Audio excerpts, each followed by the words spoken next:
آیت کریمہ نمبر 105 آیت کریمہ نمبر 105 سورۃ النساء۔ الحمدللہ عدد خلقہ ورضا نفسہ وزنۃ عرشہ ومداد کلماتہ والصلاۃ والسلام علی صفوۃ رسلہ وخیر خلقہ محمد وآلہ وصحبہ۔ اما بعد فاعوذ باللہ من الشیطان الرجیم بسم اللہ الرحمن الرحیم۔ انا انزلنا الیک الکتاب بالحق لتحکم بین الناس بما اراک اللہ ولا تکن للخائنین خصیما واستغفر اللہ ان اللہ کان غفورا رحیما۔ ولا تجادل عن الذین یختانون انفسهم ان اللہ لا يحب من کان خوانا اثیما۔ صدق اللہ العلی العظیم وبلغنا رسولہ النبی الامی الکریم۔ قابل صد تکریم معزز سامعین کرام، آیات کریمہ میں اللہ رب العالمین نے نبی کریم صلی اللہ علیہ وسلم کو اور ان کے ذریعے سے امت کے لوگوں کو حکم دے دیا کہ ہم نے آپ کو عظیم کتاب قرآن دے دیا ہے، تو آپ اس قرآن کے مطابق فیصلے کریں، اس قرآن کے مطابق عمل کریں، حق کا فیصلہ کریں اور کسی بددیانت، کسی خیانت کرنے والے کے ہمنوا نہ بنے، چاہے وہ کوئی بھی ہے۔ اور اگر کسی قسم کا تمہارا خیانت والے بددیانت طبقے کے ساتھ میلان ہو گیا طبی طور پر، یا اس کی باتوں اور چکروں میں تم آ کر اس کے ہمنوا بن گئے، استغفار کرو، وہ پھر آپ کے سامنے بات تفصیل سے آئے گی۔ لفظی ترجمہ سماعت فرمایا انا انزلنا، بے شک ہم نے اتارا، الیکا آپ کی طرف، الکتاب عظیم کتاب کو، بالحق کے حق کے ساتھ، کیوں؟ لتحکم کہ آپ فیصلے کریں، بین الناس لوگوں کے درمیان، بما اس کتاب کے مطابق، اراک اللہ جو اللہ نے آپ کو سمجھا دی، جو اللہ نے آپ کو دکھا دی، بتا دی۔ ولا تکن اور مت ہو جانا، للخائنین خیانت کرنے والوں کے لیے، بددیانتی کرنے والوں کے لیے مت ہونا، خصیما دفاع کرنے والا، جھگڑا کرنے والا، ان کی طرف سے دفاع مت کرو۔ اور اگر کچھ میلان ہو بھی چکا ہے، واستغفر اللہ اللہ سے معافی مانگو، ان اللہ بے شک اللہ رب العالمین کان ہے غفورا بخشنے والا، رحیما مہربان۔ ولا تجادل اور مت جدال کرو، مت لڑو، عن الذین ان لوگوں کی طرف سے، یختانون جو خیانتیں کرتے رہتے ہیں، بددیانتیاں کرتے رہتے ہیں، انفسہم اپنی ہی ذات سے، ان اللہ بے شک اللہ رب العالمین، لا یحب پسند نہیں کرتا ہے، من ان لوگوں کو، کان خوانا جو خیانت کرنے والے، بددیانتی کرنے والے ہوں، اثیما گنہگار۔ آیات کا لفظی ترجمہ آپ نے سماعت کیا ہے۔ اللہ رب العالمین نے ایک ضابطے کی شکل میں احکام سنائے ہیں، حدیث مبارکہ میں اس کی تفصیل ہے۔ اس کی روشنی میں آپ کو یہ ضابطہ بڑا واضح نظر آئے گا۔ ترمذی شریف کے اندر روایت موجود ہے کہ مدینہ میں بنو عبیرق ایک چھوٹا سا قبیلہ تھا۔ عبیرق نام آدمی تھا، اس کے 3 بچے تھے، ایک بشر تھا، ایک بشیر تھا، ایک مبشر تھا۔ تو ان کی آل اولاد کو بنو عبیرق کہہ دیتے تھے۔ اور یہ بشیر جو تھا، اس کو ابن جریر نے اور امام بغوی میں نے، امام ابن کثیر رحمہ اللہ نے لکھا کہ یہ طامہ کے نام سے بھی مشہور تھا، طمعہ کے نام سے۔ گویا اس کا نام بشیر والد نے، لیکن بعض دفعہ بعض نام عوام میں دوسرے مشہور ہو جاتے ہیں، آج کل بھی ایسے ہوتا ہے۔ تو یہ طمعہ نامی آدمی جو بشیر تھا بہت بڑا شاعر۔ ایک کمزوری اس میں یہ تھی، اوپر سے اسلام کا اظہار کیا ہوا تھا، دل میں اسلام نہیں تھا۔ اور یہ اسلام کے خلاف، نبی کریم صلی اللہ علیہ وسلم کے خلاف، مسلمانوں کے خلاف شعر و شاعری کرتا تھا۔ شعر کہہ دیتا، گویا اسلام کے خلاف باتیں کرتا شعروں میں، اور شاعر بڑا عجیب ہوا کرتا، یہ اشاروں میں بڑی تباہی مچاتا ہے۔ تو یہ بھی یہ کرتا، جب اس کو کہہ دیا جاتا ہے یہ آپ نے نبی کریم صلی اللہ علیہ وسلم کی، اسلام کی، مسلمانوں کی توہین کی ہے، کہتا ہے یہ میں نے نہیں کی، یہ فلاں شاعر کے شعر میری زبان پہ آ گئے تھے۔ شاعر وہ فلاں آدمی منسوب کسی اور کی طرف کر دیتا۔ مسلمانوں کے اس کے بارے میں 2 گروپ ہو گئے، جو محقق علماء تھے وہ کہتے تھے یہ بندہ چال باز ہے، چالاکی کرتا ہے، یہ اوپر سے اسلام کلمہ پڑھتا ہے، اندر سے اس کے اندر اسلام نہیں ہے، نہ اسلام کی محبت ہے۔ یہی نبی کریم صلی اللہ علیہ وسلم کے خلاف، اسلام کے خلاف، مسلمانوں کے خلاف شعر کہتا، اور اپنے آپ کو چھپانے کے لیے کسی اور طرف منسوب کر دیتا۔ یہ اس کی بڑی خیانت ہے۔ اور مفاد لینے کے لیے کلمہ بھی پڑھتا تھا، مسلمان ہونے بھی ظاہر کرتا تھا، نبی کریم صلی اللہ علیہ وسلم سے ملتا جلتا بھی تھا، مسلمانوں سے ملتا جلتا بھی تھا، ظاہر کچھ اندر کچھ، مفاد کے لیے۔ تو گویا مسلمانوں کی، اسلام کی کمر میں چھرا گھونپ لیتا تھا، شعر و شاعری سے منسوب کسی اور طرف اپنے آپ کو چھپا لیتا تھا، اسلام کے خلاف کام کرتا، اپنے آپ کو چھپاتا تھا، اسلام ظاہر بھی کرتا۔ تو علماء کا جو محقق طبقہ تھا وہ اس کو منافق کہنے پہ آ گیا کہ یہ منافق آدمی ہے، یہ ہماری صفوں میں ویسے گھسا ہوا ہے، مفاد کے لیے آیا ہوا ہے، یہ اسلام اور کلمے کا اظہار صرف مفاد کے لیے کرتا ہے، اندر سے اس کی شعر بڑے خطرناک ہیں، اور وہ شعر بھی کہہ کر کسی اور کو پھنسا دیتا ہے، کہتا ہے فلاں نے نہیں کہے، کتنا بڑا چلاک ہے۔ صوفی قسم کے درمیانے سادہ لوگ اب مسلمان جو تھے وہ کہنے لگے نا جی دیکھو بندے کو کچھ نہ کہو، منافق نہ کہو، برا بلا نہ کہو، بندہ کلمہ پڑھتا ہے، نمازیں پڑھتا ہے ہمارے ساتھ، اسلام کا اظہار کرتا ہے، اب کیسے اس کو منافق کہتے؟ تو مسلمانوں کے 2 گروپ، ایک گروپ اس کا دفاع کرتا اور دوسرا گروپ اس کا رد کرتا تھا منافق، کرتا تھا خیانت، اسلام کے خلاف بکواس بھی کرتا، مسلمانوں کے خلاف شعر بھی کہتا، نبی کریم صلی اللہ علیہ وسلم کے خلاف شعر بھی کہتا، اور خیانت کر کے منسوب کسی اور کے اوپر تھوپ دیتا، غلطی خود اور اپنے آپ کو چھپا کر کسی اور کے اوپر تہمت لگا دیتا۔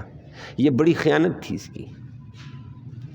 اور کچھ مسلمان اس کے ہمنوا بن گئے، دفاع والے، اور آیت کریمہ میں آپ نے دیکھا وَلَا تَكُن لِّلْخَائِنِينَ خَصِيمًا، خائنین کے ہمنوا اور ان کی طرف سے وکیل اور ان کے جھگڑالو نہ بنو، ان کی طرف سے جھگڑے نہ کرو، چھوڑو۔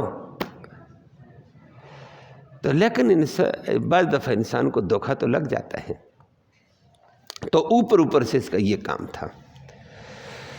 دوسرا یہی آدمی تھا تو منافق، اور محقق علماء کو اس کے نفاق کا پتہ چل گیا تھا۔ نبی کریم صلی اللہ علیہ وسلم بھی خاموش تھے۔ نبی کریم صلی اللہ علیہ وسلم بھی جب تک نفاق واضح نہ ہو کسی کو برا نہیں کہتے تھے، بڑا لحاظ رکھتے تھے۔ اگلا کام یہ ہو گیا، حضرت رفاع بن زید رضی اللہ تعالیٰ عنہ ایک عظیم صحابی تھے۔ اس وقت مشکلات کا دور تھا، ابتدا مکہ کے اندر ریاست بنی تھی، بڑے مشکل حالات تھے، غربت کا، فقر کا دور تھا۔ تو رفاع رضی اللہ تعالیٰ عنہ شام سے مدینہ آٹا آتا تھا گندم کا، وگرنہ ناپید تھا مدینے میں آٹا، ستوں جوں کھجور پر گزارا چلتا تھا۔ آٹا آ گیا، رفاع رضی اللہ تعالیٰ نے آٹے کی بوری خرید لی کہ بھئی مہمانوں کی بھی ضرورت پڑتی ہے، موقع بموقع اور بھی ضرورتیں پڑتی ہیں۔ ان کے پاس تھوڑا سا مال تھا، ان نے آٹا خرید لیا۔ آٹے کی بوری بھی اپنے ایک خاص محفوظ کمرے میں رکھ لی کہ بر وقت ضرورت ہوگی، ساتھ اپنا اسلحہ بھی رکھ دیا، اپنی زرہ اور تلوار بھی رکھ دی۔ اس کو پتہ چل گیا تھا تو ویسے بھی مفاد پرست منافق ہے، اوپر سے اسلام، یہ تو مفاد کے لیے اسلام ہوتا ہے، ان کو جہاں سے مال ملے۔ تو اس نے وہ بوری موقع پا کر چوری کر دی، خیانت بھی کر دی، چوری بھی ہو گئی ہے، اور بوری لے کر چلا گیا۔ اس وقت آٹا بڑا ناپید۔ حضرت رفاع رضی اللہ تعالیٰ عنہ صبح اٹھے، اچانک اس نے دیکھا آٹا نہیں ہے، میں نے اپنی ضرورت کے لیے، مہمانوں کے لیے بڑی مشکل سے خرید کے رکھا تھا، اور میں مطمئن کہ مہمان آ جائیں گے، مجاہدین صحابہ آئیں گے، کام ہو جائے گا، یہ کام خراب ہو گیا۔ اس نے اپنے بیٹے قتادہ بن نعمان، اپنے بھانجے قتادہ بن نعمان ایک عظیم صحابی تھا، بڑا عالم تھا، اس کو بتایا بھانجے یہ کام ہو گیا ہے، میرا مال چوری ہو گیا، میرا اسلحہ چوری ہو گیا۔ تو وہ اور ساتھیوں کے ساتھ مل کر کھوج لگانے لگ گئے کہ یہ کون لے کر گیا ہوگا، ذرا پتہ کرتے ہیں۔ ادھر ادھر ٹو لگائی، عام بندوں نے بتا دیا کہ آج رات بنو عبیرک کے گھر میں آگ جل رہی تھی اور کچھ پک رہا تھا۔ اب آٹا لے گئے، آٹا ناپید تھا، اور لے گیا، اس میں سے کچھ پکا لیا، اور کہہ رہے اچھا۔ تو قرب و جوار کے پڑوسی نے بھی بتا دیا آگ جلی ہے، کافی دیر تک جلی، کچھ پکا پکایا، کوئی خاص نظام تھا یہاں۔ انہوں نے ٹو لگائی، لیکن شک پڑ گیا کہ آٹا یہی لے کر گئے اور انہوں نے پکا کر کھایا، باقی محفوظ ہے۔ نئی چیز آئے، آدمی اس کو استعمال تو کرتا ہے، فقر تھا تو اور مزید کھوج لگائی کہ دائیں بائیں تو آٹا نہیں گیا، اور عرب والے کھوج لگانے میں بڑے تیز تھے۔ بہرحال اتنا ہو گیا، ان کو کافی درجے تک یقین کہ یہ طمع ہی لے گیا، بشیر ہی لے گیا ہے، یہ اوپر سے مسلمان ہے، اندر سے مسلمانوں کا مخالف ہے، یہی لے گیا، چوری یہی کر گیا۔ اس نے ایک کام یہ کر دیا ہے کہ جس وقت یہ پتہ چلا کہ میری چوری کا دائیں بائیں کوئی ٹو لگ گئی ہے، میں بدنام ہو جاؤں گا۔ ایک عظیم صحابی، سادہ سا نیک بزرگ تھا، جوان، لبید بن سہل رضی اللہ تعالیٰ عنہ، اس نے اس پر تھوپ دیا ہے، کہا ہم نے نہیں چوری کی، تمہارا رخ ہماری طرف ہے، یہ لبید نہیں کی ہے، یہ جوان آدمی ہے، تند و تند ہے، یہ بوری اٹھا سکتا ہے، اور یہ بوری اٹھا کر یہ لے جا رہا تھا۔ لبید تو سیدھا سادہ جوان تھا بڑا مخلص نیک، وہ تڑپ کر دعا کرنے لگا، یا اللہ یہ کیا میرے اوپر چوری کا الزام، اور پھر چوری بھی ایک بڑی ہے اور شور بھی ہو چکی اس کی۔ اس نے اپنے بہن بھائیوں کو کہا مجھے ویسے بدنام کیا جا رہا ہے. بہن بھائیوں کو بھی طیش آیا. لبید بھی تلوار لی, 2 بھائی تلوار لیے ان کے گھر بشیر کے بنو بیرک کے پاس چلے گئے. یا چوری ثابت کرو نہیں تو تمہارا سر قلم کر دیں گے, ہم ہمارے اوپر الزام کیوں لگا, یا ثابت کرو نہیں تو. اور ساتھ اس نے قسم اٹھا دی, خدا کی قسم چوری جب تک ثابت نہیں کرو گے تلوار نیام کے اندر نہیں جائے گی, تلوار سر اڑائے گی, یا چوری ثابت کرو. لڑائی کی نوبت آنے لگی. تو منافق تو بڑا چال باز ہوتا ہے, وہ کبھی ادھر کبھی تھے تو یہ منافق. اس نے بعد میں راتوں رات ایک کام اور کر دیا, بوری اٹھائی اور اس میں تھوڑا سا نقب لگا دیا, ساتھ تلوار بھی تھی, ذرا بھی تھوڑا سا سوراخ کر دیا. تو تھوڑا سا سوراخ اور تو آٹا تو بہتا ہے.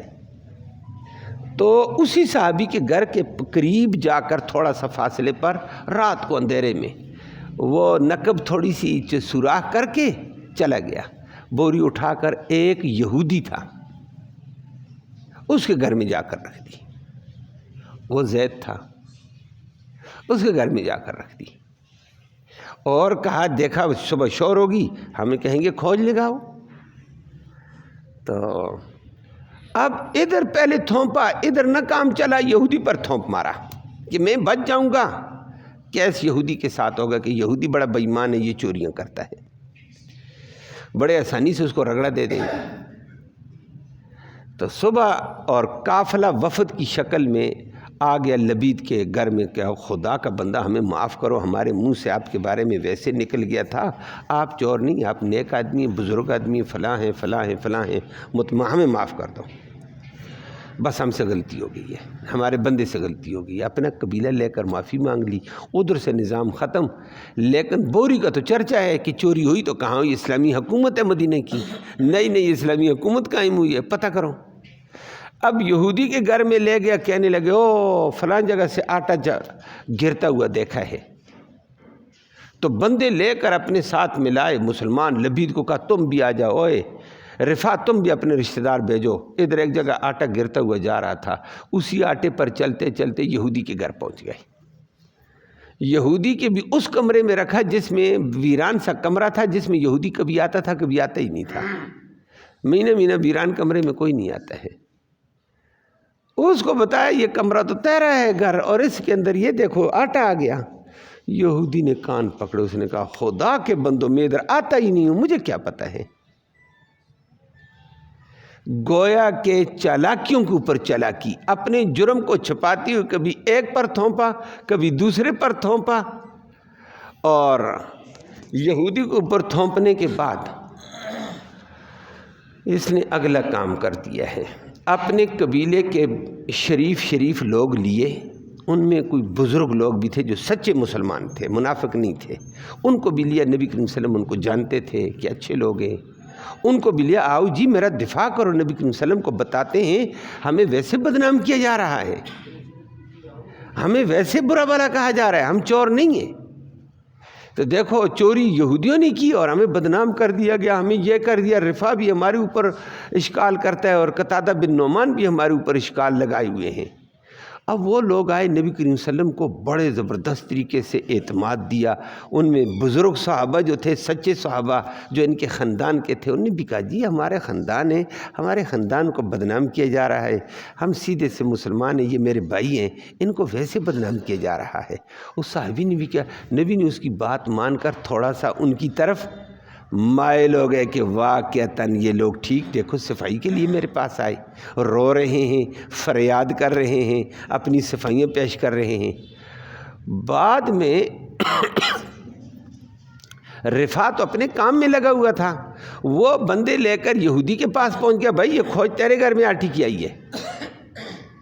اس نے کہا بھائی میں نے نہیں رکھی ہے.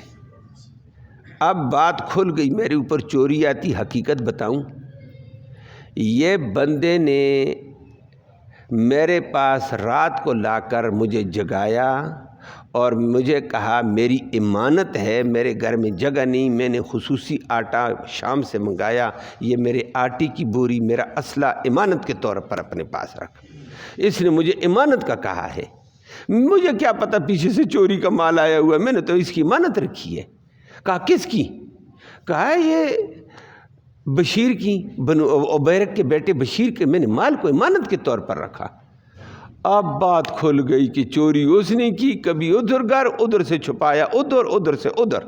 اس نے کہا میرے پاس اس کی امانت ہے، میں نے نہیں چوری کی ہے، امانت مال ہے اس کا، اگر آپ کا ہے تو اس سے بات کرو جس نے امانت رکھی، میں تو درمیان میں ویسی ہوں۔ اب اس کو بلایا، ایک قسمیں اٹھانے لگا، نہ جی میں نے نہیں امانت رکھی۔ اس نے کہا فلاں فلاں بندے کھڑے تھے، آپ نے امانت لا کر رکھی ہے۔ یہ قسم اٹھائے، نہ میرے اوپر تہمت ہے۔ اب کیس نبی کی بعد میں حضرت رفاع اپنے بانجے کو بھیجا قتادہ بن نعمان کو، جاؤ نبی کو بتاؤ کہ یہ اتنا بڑا چکری ہے۔ نبی کریم صلی اللہ علیہ وسلم پہلے ان کے قافلے کی باتیں سن چکے تھے، تھوڑے سے صفائی والا دماغ انہوں نے دیا تھا۔ نبی نے قتادہ کو کہا کسی کے اوپر الزام نہ لگایا کرو، جاؤ۔ اس نے بوری کون لے گیا تھا؟ کیا ہوا تھا؟ تم نے ایک سیدھے سادے قبیلے کو پورا بدنام کر کے رکھ دیا، خدا کے بندو۔ قتادہ شرمندہ ہو کر رونے لگا، واپس آئے ماموں کو کہا ماموں ویسے آپ نے مجھے نبی سے ڈانٹ دلوائی ہے اور مجھے ڈانٹ دیا ہے۔ اس نے کہا بھائی صبر کر، حقیقت کھل جائے گی۔ حقیقت کھلی، وہ یہودی بھی جمع ہوئے، انہوں نے برملا کہا یہ تمہارا مسلمان بے ایمان ہے، ہمارے پاس امانت رکھ کر ہمارے اوپر چوری کا الزام لگاتا ہے۔ نبی کریم صلی اللہ علیہ وسلم کے پاس کیس آنا ہی تھا، یہ قرآن کی آیت نازل ہو گئی اور نبی کو بتا دیا نبی یہ اوپر سے میٹھے، اندر سے بے ایمان، اوپر سے ہمنوا اور اندر سے چور، ان کی باتوں میں نہ آنا۔ آپ حق و انصاف کا فیصلہ کریں، آپ کو قرآن دیا ہم نے، قرآن کا فہم دیا ہم نے، آپ ان کی تائید میں کیوں جا رہے تھے؟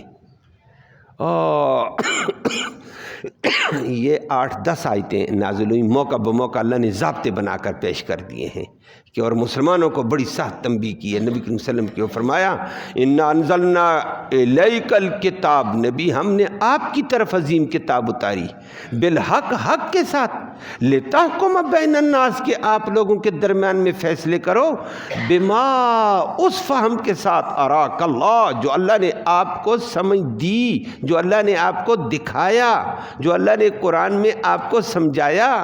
اراکا، دکھانا، سمجھانا، جس طرح ہم بھی اردو میں کہتے ہیں آپ نے دیکھا بندہ کتنی چالاکیاں کر رہا تھا، تو دیکھنے سے مراد کیا ہوتا ہے؟ آپ سمجھ چکے ہو اس کے چکروں کو۔ کوئی کہتا ہے آپ نے سمجھا بندہ کیا کر رہا تھا، کوئی کہتا ہے آپ نے دیکھا بندہ کیا کر رہا تھا۔ دیکھنا اور سمجھنا دونوں جو دماغ میں آ جائے ایک ہی چیز۔ اللہ نے فرمایا میں نے آپ کو قرآن دیا، کتاب دی، ایک سمجھ دی، آپ اس قرآن کے مطابق فیصلہ کریں۔ اور ادھر سے ان کے قبیلے والے آ کر صفائیاں پیش کرنے لگ گئے، آپ ان کی صفائی کے چکر میں نہ آنے۔ خبردار نبی، اب نبی صرف تھوڑے سے مائل ہوئے تھے کہ وہ صفائی کر چکے، قتادہ تم ویسے باتیں کرتے ہو، نہ کرو بغیر دلیل کے، حالانکہ قتادہ تو صحیح تھے۔ تو فرمایا وَلَا تَكُن لِّلْخَائِنِينَ خَصِيمًا، ضابطہ بتایا ہے کہ خائنین کے خصیم ہرگز نہ بننا۔ خیانت کرنے والا خیانت کر گیا ہے، تمہیں کیا ضرورت ہے اس کی طرف سے جھگڑا کرتے، اس کی طرف سے دفاع کرتے ہو؟ فرمایا نبی یہ ہرگز نہ کرنا۔ منافق تھے، چوری کر گئے ہیں، کبھی ادھر کبھی ادھر تھونپا، سارے لوگوں کو بدنام اور لڑائی، یہودیوں کے ساتھ لڑائی کی ایک نوبت بنا لی۔ یہودیوں نے پکا ٹھکا قسم اٹھا کر کہا یہ تمہارا مسلمان گڑبڑ کرتا ہے۔ مسلمان تو نہیں تھا، کون تھا؟ منافق۔ لیکن انہوں نے کہا تمہارا مسلمان یہ ہے۔ اور پھر نبی کا تھوڑا سا چونکہ قتادہ کو ڈانٹا تھا کہ بھائی ایسے نہ بول بغیر دلیل کے، اور ان کی صفائی کو نبی تھوڑے مان گئے تھے، فیصلہ نہیں کیا تھا ابھی کہ وہ چور نہیں ہے، تم ہے، فلاں ہے، نہیں ہے، نبی نے ابھی فیصلہ نہیں کیا۔ اسی لیے نبی کا قول اور فعل قابل عمل ہوتا ہے۔ نبی کے دماغ میں بات اگر دوسری طرف جائے فوراً وہی آ کر گرفت کر دیتی ہے، نہ جانا۔ عام آدمی، عالم، مجتہد، قاضی فیصلہ کرنے میں غلطی کر سکتا ہے، غلط فیصلہ بھی ہو جاتا ہے اجتہاد میں، لیکن نبی اجتہاد کرے فوراً رہنمائی وہی کیا جاتی ہے اور بچا دیا جاتا ہے۔ نبی کو فوراً فرما دیا نبی ایسے نہ کرنا، واستغفر اللہ۔ اور جو تھوڑا بہت میلان آپ نے کیا، باقی مسلمانوں نے دفاع کیا۔ مسلمان بھی کہنے لگے اس کو منافق نہ کہو، بڑا نمازی ہے، بڑا ہمارے ساتھ نمازیں پڑھتا ہے، کلمہ پڑھتا ہے۔ فرمایا استغفار کرو سارے، یہ کیا کرتے ہو؟ اور ایسے خیانت کرنے والے چوروں کا دفاع نہ کرو، ولا تکن للخائنین خصیما، اور فرمایا کہ خائنین، خیانت کرنے والے، بددیانتی کرنے والے، چوری کرنے والے کے خصیم اور جھگڑالو نہ بنو، وکیل نہ بنو۔ اللہ ہمیں معاف فرمائے۔ ہمارا نظام ہی انگریز کا ایسا ہوتا ہے، ہم عدالت میں کہہ دیتے وکیل صاحب کیس ایسے ہو گیا لیکن تو نے جیتنا ہے، وہ چور کو کہتا ہے پیسے مجھے دینا، کیس میں لڑوں گا۔ ایسی ہی ہے۔ قاتل کہتا ہے قتل ہو گیا، کہتا ہے پیسے اتنے لوں گا، کیس لڑ کے دکھاتا ہوں۔ قرآن کہتا ہے خصیمہ، خائنین کے، بددیانت کے، خیانت کے، چور کے، قاتل کے ہمنوا نہ بنو، وکیل نہ بنو، ان کا دفاع نہ کرو۔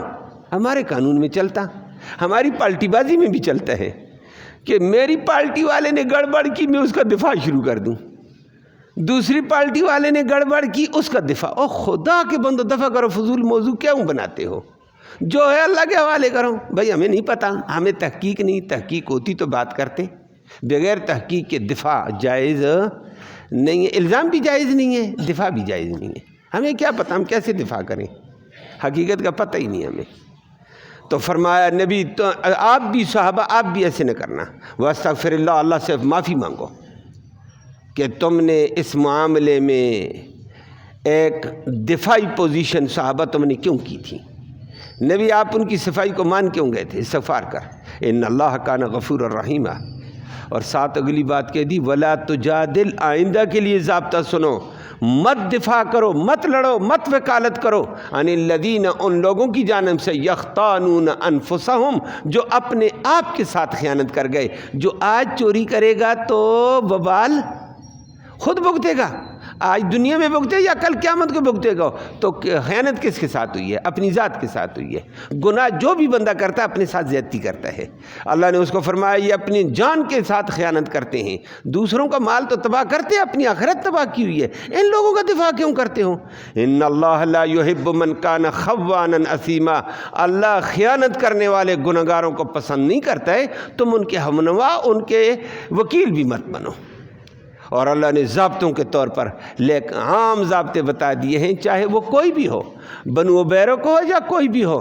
فرمایا خیانت والے کا وکیل ہمنوا دفاع نہ کرنا۔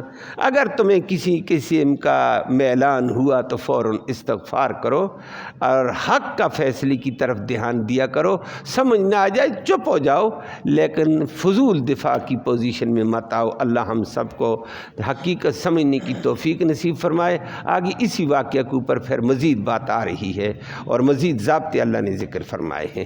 اللہم صلی وسلم دائما ابدا علی حبیبک خیر الخلق کلہم۔ اللہم انا نسألک الہدی والہدی والعفاف والتقی والغنی، اللہم اہدنا واہدنا بہ وجعلنا سببا لمن اہتدی۔ یا اللہ تو رحمت کے فیصلے فرما، یا اللہ اس قرآن کے سننے سنانے کو قبول فرما، اس کا ایصال ثواب ہمارے اعزاء اقارب قریب اور بعید زمانے میں جو فوت ہو چکے ہیں ان کی روحوں تک تحفے کی شکل میں اس کا ثواب پہنچا، ان کی مغفرت فرما، ان کو جنت الفردوس میں اعلیٰ مقام نصیب فرما۔ یا اللہ اس قرآن کی برکت اور رحمت کے طفیل مسلمانوں کی مدد و نصرت کے فیصلے فرما، فلسطین کے مسلمانوں کی مدد فرما، فلسطین کے مسلمانوں کے ساتھ ظلم اور بربریت ہو رہا ہے، یا اللہ تو ان کی غیبی مدد فرما دے، غیبی نصرت فرما دے۔ یا اللہ اس بربریت اور فسطائیت سے ان کو نجات نصیب فرما۔ صہیونی یہودی طاقتوں کو یا اللہ تو بذلیل و خوار فرما دے، ان کے سہولت کاروں کو، ان کے معاونین کو، ان کے مددگاروں کو یا اللہ تو ذلیل فرما دے۔ یا الہ العالمین مسلمان جہاں بھی ہیں یا اللہ ان کی حفاظت کے فیصلے فرما، ان کو عزت اور غلبہ عطا فرما۔ فلسطین کے نہتے بچے بچیاں عورتیں تڑپ رہے ہیں، یا اللہ ان کے ساتھ توہین آمیز حرکتیں یہودی کر رہے ہیں، یا اللہ مسلمانوں کی حفاظت فرما اور ان ظالموں کے شکنجوں سے مسلمانوں کو نجات نصیب فرما۔ یا الہ العالمین قرآن کے تقاضوں کے مطابق عمل کی توفیق نصیب فرما، حقیقت کے مطابق عمل پیرا ہونے کی توفیق نصیب فرما، دائیں بائیں کی ظلم زیادتیوں سے کہ ہمیں محفوظ فرما اور حق کا ہم نوا بننے کی توفیق نصیب نصیب فرما، ناحق طبقات کے ہمنوائی سے ہم سب کو محفوظ فرما۔ یا اللہ مرتے وقت کلمہ ایمان نصیب فرما، آخرت میں اس قرآن کی نبی کریم صلی اللہ علیہ وسلم کی شفاعت نصیب فرما۔ صلی اللہ تعالی علی خیر خلق محمد و آلہ وصحبہ۔